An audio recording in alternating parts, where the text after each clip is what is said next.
Hello everyone, welcome to Polimera's kitchen.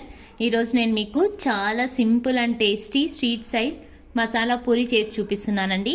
ఇందుకు కావాల్సినవి first నేను ఇలా బఠానీ అండ్ ఆలు రెండు నేను వాష్ చేసేసుకొని బఠానీ అండ్ ఆలు కూడా ఇలా పీల్ తీసేసుకొని ఒక 2 విజిల్స్ వచ్చేలాగా ఇలా మెత్తగా కుక్ చేసుకున్నాను. నెక్స్ట్ పుదీనా, కొత్తిమీర, చెక్క, లవంగం, కారం, పసుపు, గరం మసాలా, అలాగే అల్లం, వెల్లుల్లి, టమాటో, పచ్చిమిర్చి, ఆనియన్. నెక్స్ట్ నేను పూరీస్ తీసుకున్నాను. నెక్స్ట్ నేను ఇలా ఒక బౌల్ పెట్టుకొని అందులో కొద్దిగా ఆయిల్ వేసుకున్నానండి. ఆయిల్ హీట్ అయ్యాక ఇందులోకి చెక్క అలాగే లవంగం వేసుకుంటున్నాను. అలాగే ఇందులోకి అల్లం, వెల్లుల్లి,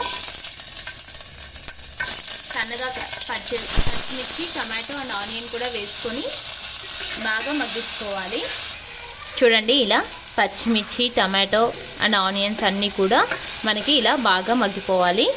నెక్స్ట్ ఇది చల్లగా అయిన తర్వాత మిక్సీ చేసుకోవాలి. ఇలా చల్లగా అయిన తర్వాత నేను మిక్సీ జార్లో వేసుకుంటున్నాను. అలాగే కొద్దిగా సాల్ట్ వేసుకొని మిక్సీ చేసుకుంటున్నాను. చూడండి, నేను నెక్స్ట్ మిక్సీ జార్లోకి పుదీనా, కొత్తిమీర కూడా వేసేసుకొని మెత్తగా మిక్సీ చేసుకోవాలి.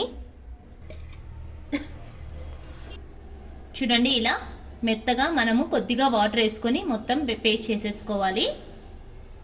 నెక్స్ట్ నేను ఇలా ఆలు అండ్ బఠానీ కూడా మొత్తం స్మాష్ చేసి పెట్టుకున్నానండి. నేను ఆల్రెడీ బాయిల్ చేసుకున్నాను కదా, ఇదంతా కూడా ఇలా స్మాష్ చేసి పెట్టేసుకున్నాను.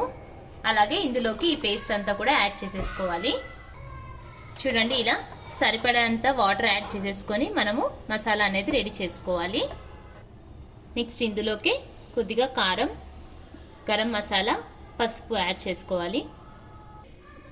చూడండి, ఇలా మసాలా అంతా కూడా చిక్కగా మనము బాగా ఉడికిచ్చేసుకోవాలి. చూడండి, ఒక 10 మినిట్స్ ఇలా మసాలా అంతా కూడా బాగా కుక్ చేసేసుకోవాలి. నెక్స్ట్ నేను ఇలా పూరీలన్నీ కూడా స్మాష్ చేసి పెట్టుకున్నాను.